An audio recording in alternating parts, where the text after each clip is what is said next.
Throughout this debate, we have agreed with the affirmative in that lead pipes are a problem.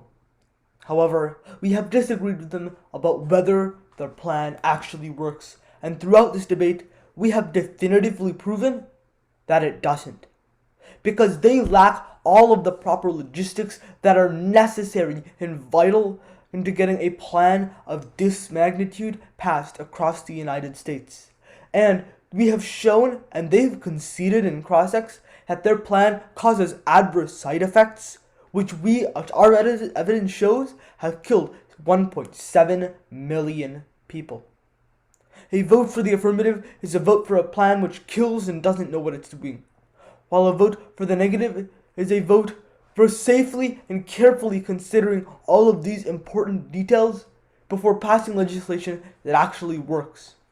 The affirmative has continued to charge that we, the negative, simply want to sit around and wait as lead corrodes into our water system. That could not be further from the truth.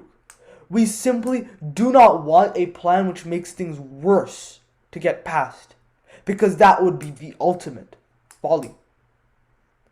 Now, we will show you how we have won the stock issue of the disadvantage. In the disadvantage, we argued that biofilm, that without careful replacement, biofilm leaks out into our water systems, contaminating our drinking water and killing our children. They have no logistics on how they're going to replace the lead pipes, meaning that they don't know how it's going to be done, meaning that it's not going to be careful replacement. And they even conceded in cross-ex that biofilm will leak into the pipe as a result of their plan. They have conceded the DA, knowing that it is one of the two crucial stock issues on which this debate rests. We have won the DA, and they acknowledge it. Biofilm kills our children. And they agree. And they have nothing more to say. Now, onto the stock issue of solvency, where we'll show you how we have won the argument, but whether their plan actually does what it achieves. However, we simply cannot judge the plan on the basis of the affirmative's powerful rhetoric. The affirmative simply doesn't have any of the logistics on how its plan is going to be executed, and thus we can't trust the affirmative to pass this plan without any proper logistics. For all we know, this plan could be just like their outcome in the DA, a sloppy mess which doesn't know what it's doing. And we can't afford to have that happen when this is national legislation. They have tried to make this debate by saying that we don't care about human lives that are being affected by lead poisoning. But we do care.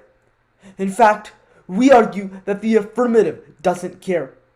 The affirmative doesn't care about the 1.7 million lives that have already been lost, the 1.7 million infections, and the 500,000 lives that have already been lost to biofilm, which they have conceded to have caused.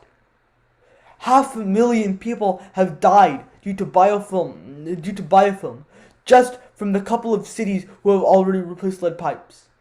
What happens when every city in the United States is mandated to replace all lead pipes? How many more people have to die from biofilm?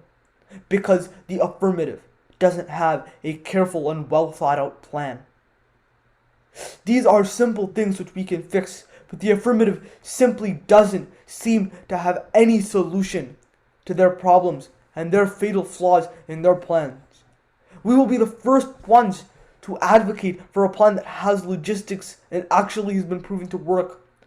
But this is not the affirmative plan.